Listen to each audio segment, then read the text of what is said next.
In this episode, I'm going to be taking a dip in the oldest rainforest on the planet. I'll also be hunting for my lunch with nothing more than a spear. And I'm going to meet a 4.6 metre long crocodile face to face. What, really? All of this, and we won't even tick over the odometer into 4 figures. This is fantastic Far North Queensland. Gateway to the north is Cairns. Not quite the state capital, but more like Queensland's exotic metropolitan sister. It provides a springboard for many adventures into this wild and remote part of Australia. Our path leads us to the Daintree and beyond. But one of the city's furthest flung suburbs is where we're starting this particular journey. Constructed in the 1950s, the Reef House was one of the very first buildings to be built in Palm Cove. But it's in 1972 that the Reef House became what it's known for today, when Brigadier Thompson founded this incredible retreat, taking pride in treating customers as his own personal guests. Since then, it's evolved and grown into a luxury escape with numerous unique attributes. Oh, and it's adults only, or to put it another way, no kids. So the flowing passages and open spaces are serenely peaceful at all times. I can say after wandering around just a short time here, you can still feel that it's a very homely environment and not your traditional hotel. And that is clearly something that people find really important and appealing. That's exactly right. People come back and appreciate feeling at home because it has a real sense of familiarity. You can use the pools any time of the day or night. You can help yourself to the honesty bar. Adults respect each other's time, privacy, and just general ambience of the hotel. There's no Marco Polo, there's no noodles flying around the pool. It's all very calm and relaxing. If you happen to be poolside at 3 p.m, you'll be treated to a locally made sorbet. Hi sir, how are you? Oh, better now. Would you like to try the sorbet of the day? I would love it's raspberry flavour today. Roseberry. Thank you very much. Enjoy. I'm going to be completely honest, I don't know what roseberry is. This place just keeps getting better and better, oh my god. Later, at the bar, punch and canapes are served. Rooms are large, open plan and bright, with relaxing beachy tones, and include unique features such as a large spa bath and a bottle of something sparkling and cold waiting in the fridge. One of the other traditions I'm very keen to experience here at the Reef House is the cocktail making. On the menu today is the Reef House's own twist on a cocktail classic, the French 75. No, wait Dan, wait. It's pretty loud. Perfect. The Reef 75, cheers to that. Let's give it a go. That is incredibly Moorish, so I should probably have some more. We're perhaps a little reluctantly heading north, and to do that we need wheels. It might not be a supercar in the traditional sense, but I consider the Isuzu MU-X the Ferrari of Far North Queensland for a number of reasons. First of all, we have a proper four-wheel drive drivetrain coupled to a 3-litre traditional turbo diesel 4-cylinder engine. I know you love V8s and stuff, but there's a certain oil thing happening in the world at the moment which you may thank this car for its efficiency. It's based on the LST, which means you get lots of standard equipment, but this one is the Tourmate, which means you get a few other extra bits and pieces like this satin bull bar, or as I think it's called up here, a croc bar. You get these lovely weather shields, which means you don't have to rely on the air conditioning the whole time. Open the windows, let some of this lovely Queensland weather in, and you also get a full tow bar with electrics fitted as standard. So no, it's not a supercar, but I think this is the perfect companion for what we're about to do. And what we're about to do has been on my must-do road trip list for quite some time. To the north lies one of the most picturesque and scientifically significant parts of this incredible country, featuring wonders such as the Daintree Forest and the breathtaking Great Barrier Reef, and a whole world of food and drink along the way, all bathed in the wonderful warmth and humidity that people love this part of Queensland for.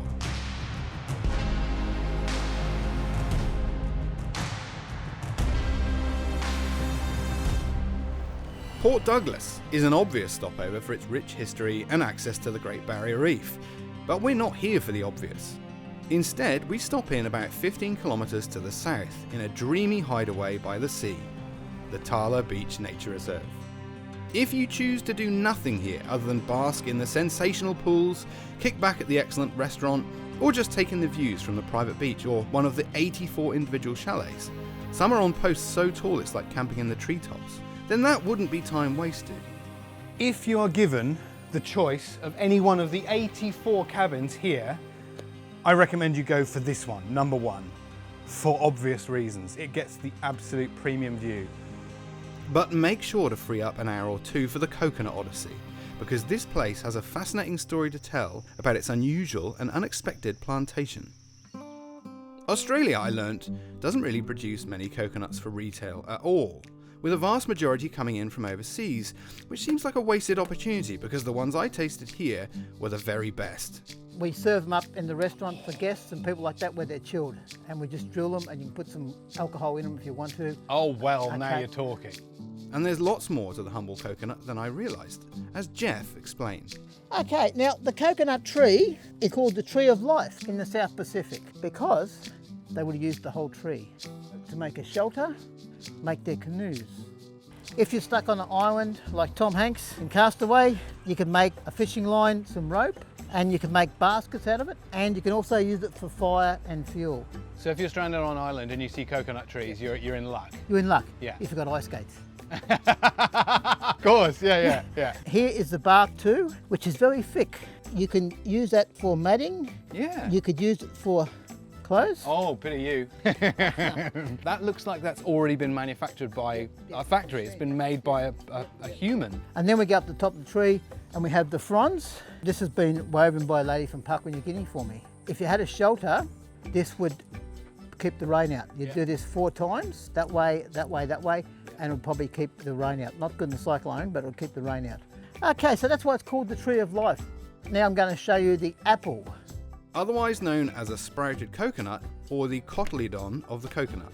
Now, voila, there is the apple. So that's what happens to your water. It goes into a solid state. There you go, sir. Look at this. I have definitely never had coconut apple. Apple. Oh, So- it's lovely. That's right. You can roast it. It's actually lovely.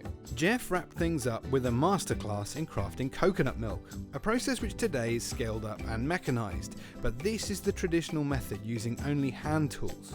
And after that, Jeff offered a tour of the plantation, as long as we took the right precautions. When we're in the coconut plantation, we have to wear helmets. That's not a joke, is it? No, my colleague got hit. He got knocked out for 10 minutes. With a And- helmet on? Yep. Wow. I'm doing exactly as he says. There we go. All right, you got to go all the way down to... That's it. There we go. Oh, As a former chef, Jeff is a font of culinary knowledge, and I could have talked to him all day about the plantation and beautiful adjoining kitchen garden, but we need to get back on the road.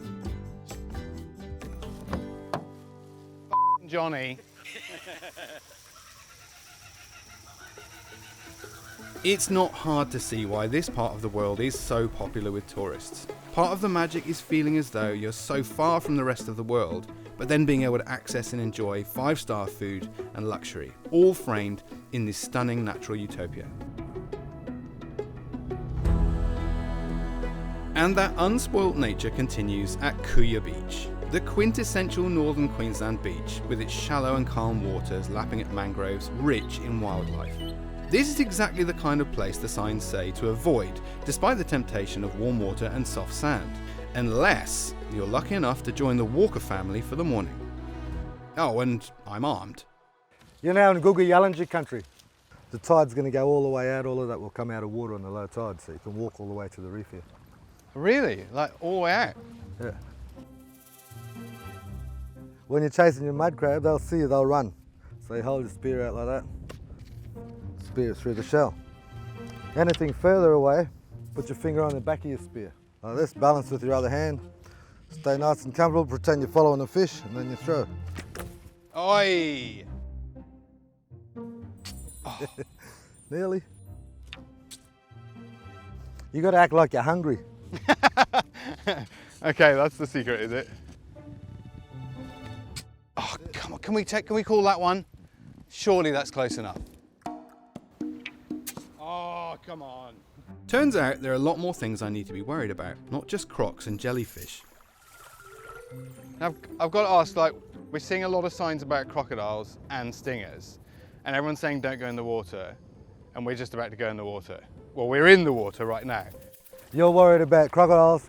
You'll see these trees here, grey mangrove with the long leaf.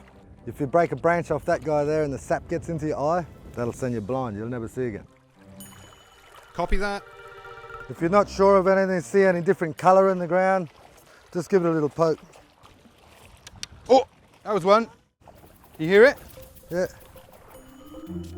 Oh, missed him. Missed him. Oh my God. Got him.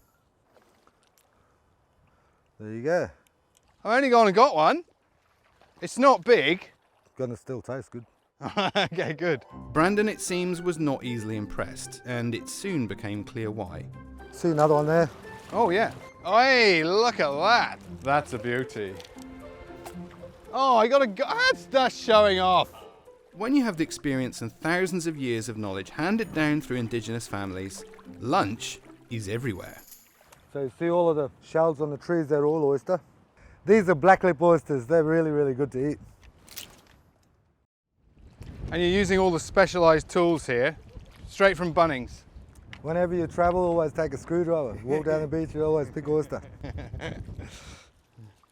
Even with a complete amateur in the team, it wasn't long before the bucket was full of morsels and it was time for a cook-up back at home. Do you cook every day? Yeah, I like cooking. I've got 7 children. It's kind of a necessity. Always cooking. Good spoon of garlic. With your crabs, just going to split them. Yeah. That'll give you all your taste, and that's all your new shell under here. So when you get soft shell crab, that's what it is. That. Oh, it is, right, okay.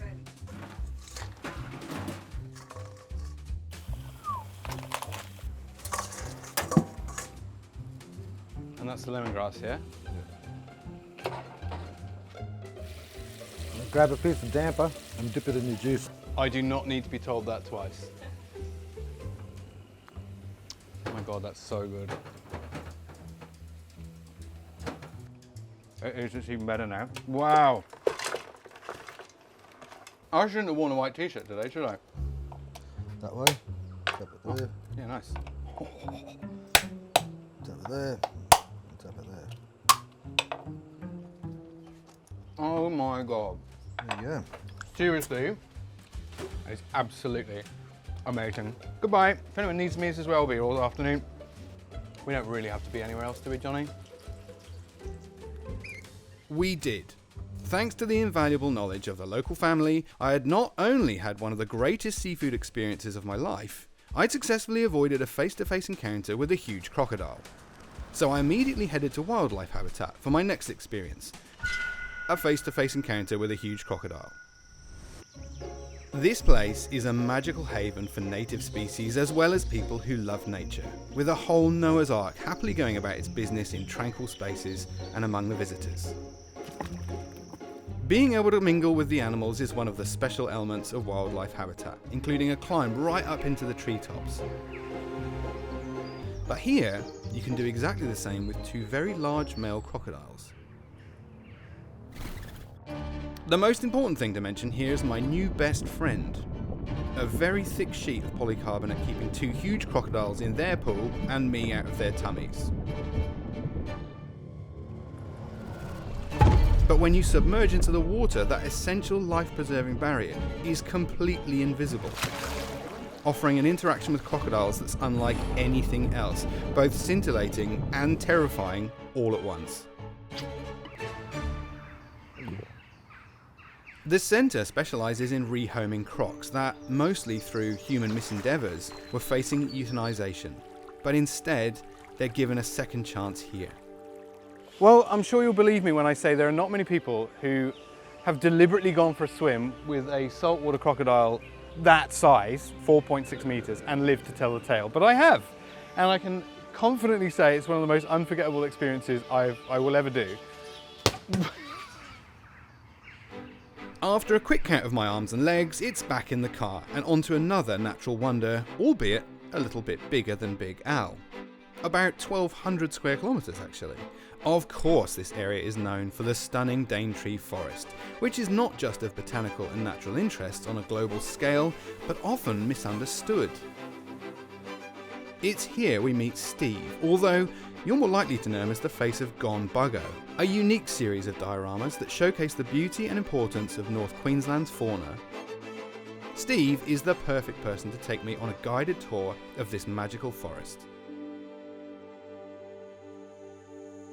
What kind of spider is that? Nephelopilipes, the giant golden orb weaver. Wow. They are an incredible spider. They're incredibly gentle.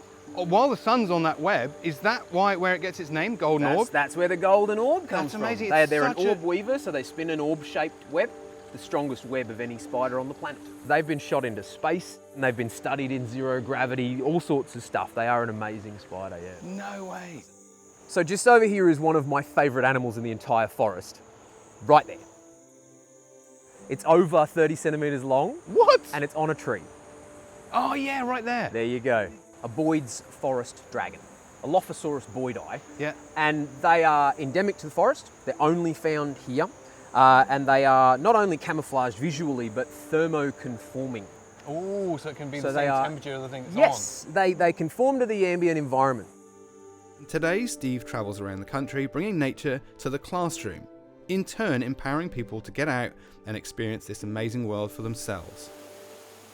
You are in, right now, the most biodiverse location in the country. This forest is so ancient that it predates everything that we understand about life on Earth today. The forest could be 140 million years young, or it could be 180 million years old.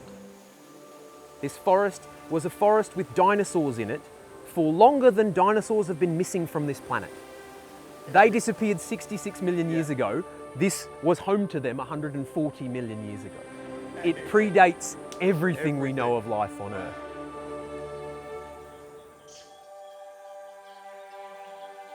But about that unusual photography. I found a baby snake, actually it was a baby death adder, and they're an incredibly venomous snake, but it's tiny. They're adorable. And I wanted to get a photo of this incredibly dangerous, fast-striking snake, but there was no way I was going to put it anywhere near me. Of course, yeah. So I put some Lego with the snake to show it for size.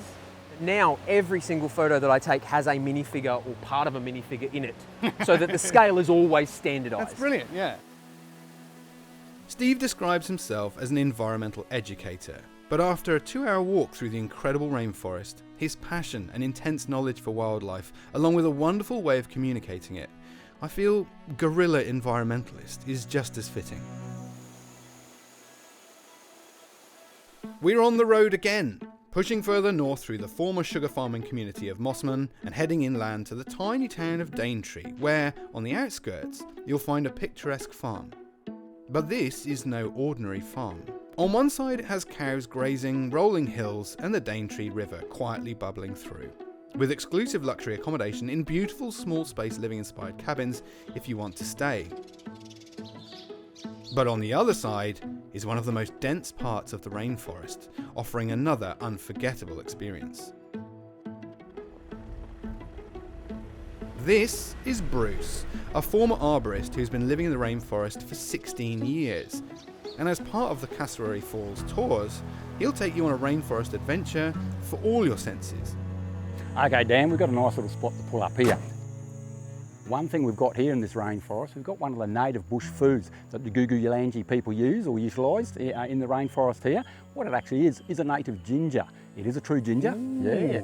Very, very gingery rhizomes, extremely. You wait till you have a little taste of it. It's like, woo, I've definitely had some ginger. Hope I don't drop anything. Could come out with a snake in my hand here. You never know if I'm really, really lucky.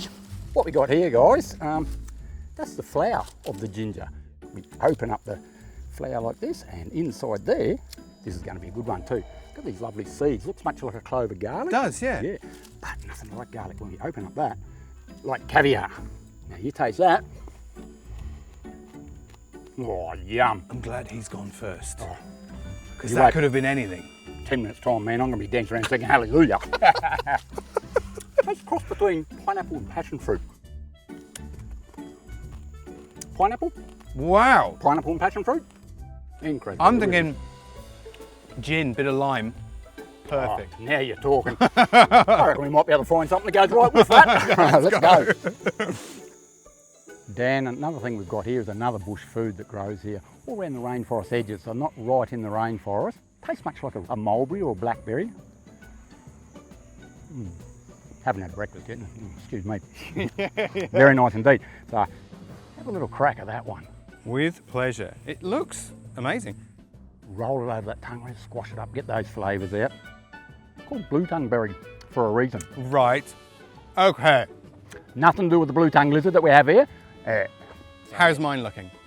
Oh, now we're looking good. That's a cracker, that's a cracker. I had a gentleman sitting in the back seat a while ago. He had a bright blue tongue. We were all laughing away and he said, I've got a seminar to speak at tomorrow. How long does this last? I said, 72 hours, mate, you are stuffed. Does it really last 3 days? Too late to ask now. Transport is also included in the form of a Can-Am Defender, known for its all-terrain capability and complete lack of wet weather protection.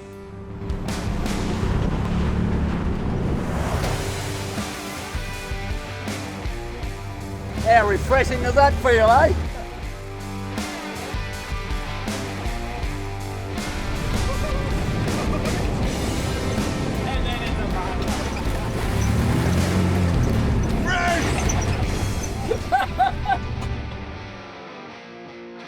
Righto, Dan, we've got an interesting plant here, one of the world's longest plants. Don't touch this one. It's called the wait-a-while palm. We've got the head of it up there. Why is it called wait-a-while? Well, now you imagine you're walking through the rainforest and you don't see it. That's what happens. That's only one of them. I'm stuck. I've seen people lifted off their feet with this stuff. Your mates are nicked off up the track and you're going, hey, just wait a while, guys. Just wait a while, for heaven's sake, while I untangle myself. Look at this gorgeous animal here. We've got a lovely freshwater eel. Look at that. I can actually reach into the water and pat. And it clearly doesn't mind you doing that. Not at all. I feel like you're a bit like Dr. Dolittle. It's been an amazing journey. I'm well fed, seen some incredible stuff, but this is obviously the finale. Doesn't it blow you away? What a beautiful environment. What a playground. Unbelievable. These are the Cassowary Falls, the magnificent centrepiece of this already fantastic tour. I've never seen water quite like it. A strange but beautiful hazy green, like a freshly shaken margarita. The water was perfection, providing an incredible cleansing feeling after a morning trekking through the heat and mosquitoes. The cascading water is completely safe to drink and incredibly refreshing. Bruce is one of the many legends we were lucky to meet, and he claims that if he was lost in this forest, he wouldn't only survive, but he would, as he puts it, thrive. I can completely believe it. Up to this point, everything had been going to plan, and we were thoroughly enjoying how much there was to do in a relatively short distance. But that was all about to change. This, as far as road trips go, is what you call a spanner in the works. So about a week and a bit ago, there was a lot of flooding here, and that caused havoc for the ferry, the only way across the river for miles around. And then Cyclone Narelle came and dealt a hammer blow immediately after, which made everything all the worse, and all our plans to get across the river are now not going to happen. Instead of a direct volt over the river northeast, we needed to return south to join the Route 81. What should have taken no more than 60 minutes turned into a 5-hour, 340-kilometre diversion. This was certainly less than ideal. Yes! Did you get it? I did. Oh, good. Oh! This part of the world has been really unlucky with weather for the past few months, and for that matter, actually years.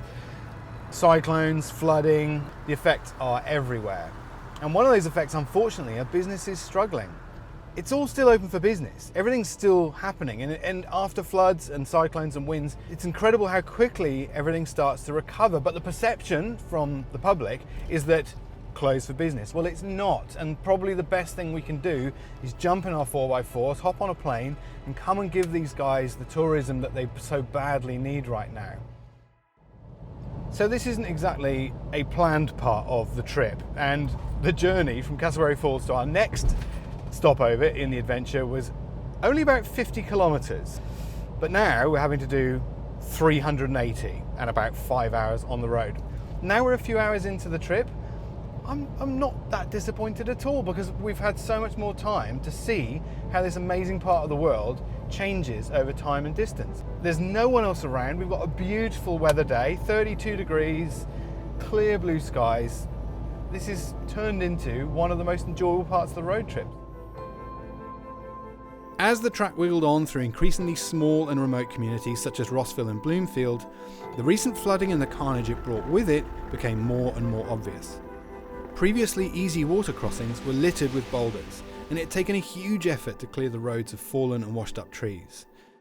But there were still enough obstacles to cause the camera car some grief. Well, this is why I hired Dan, because not only is he a terrific presenter, he's also a mechanic. This wasn't real. This is all staged for the video. We just thought it would look really authentic. Thankfully, the tyre was only flat on one side. With the extra kilometres and unplanned pit stop, it was a late arrival into Cape Tribulation. But our accommodation at Cape Trib Exotic Fruit Farm provided another unexpectedly comfortable stay, nestled in tropical orchards with amazing indoor-outdoor living cottages. And an opportunity the next morning to actually sample some of the incredible fruit hanging above our very heads.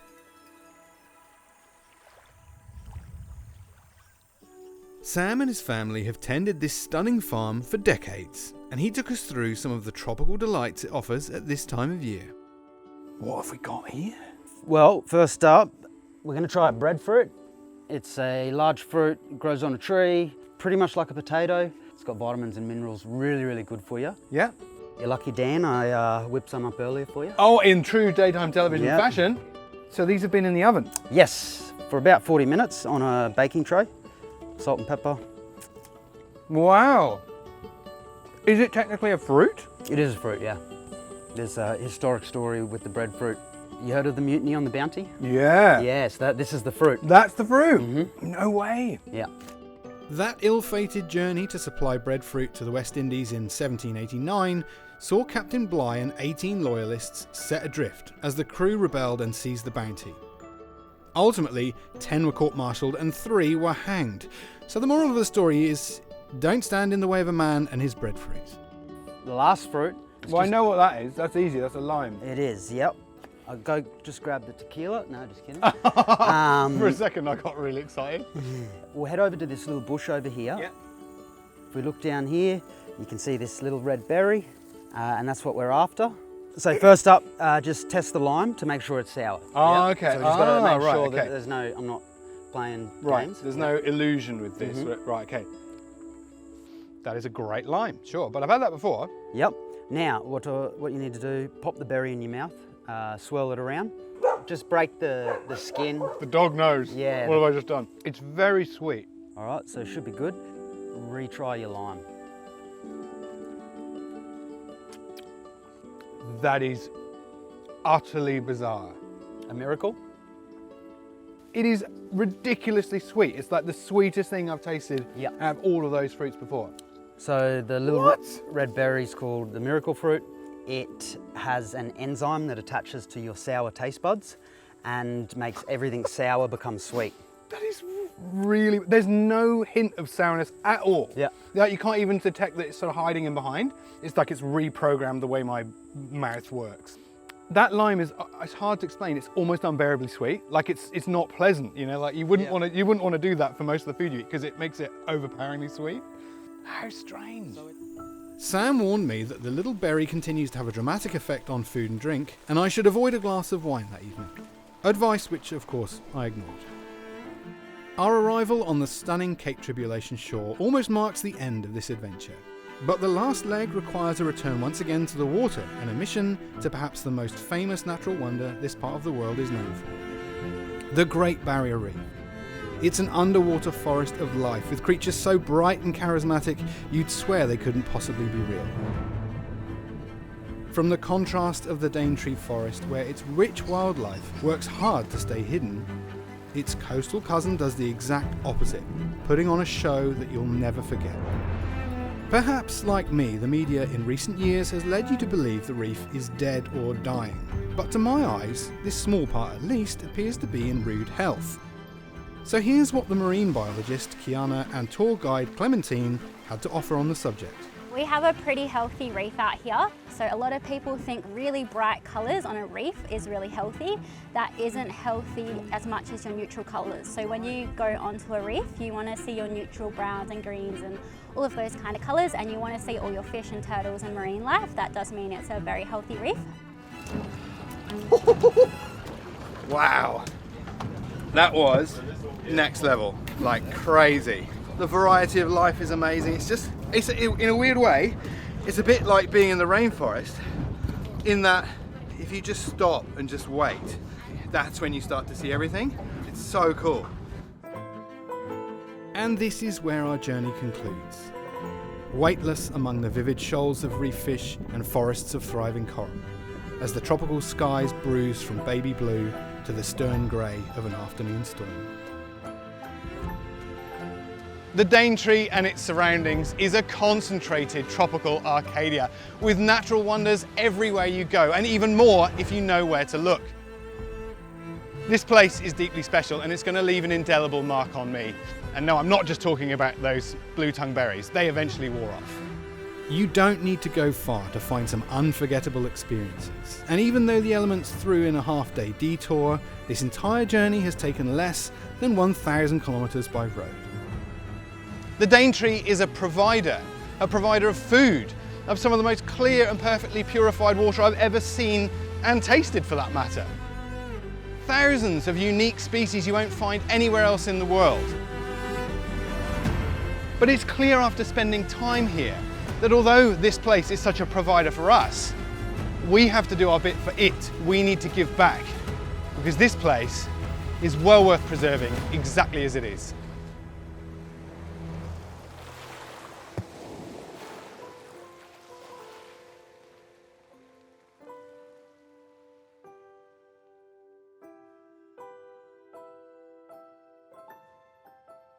Ren, come here, look. There's a dude on the beach who just said there's a pair of crocs down here.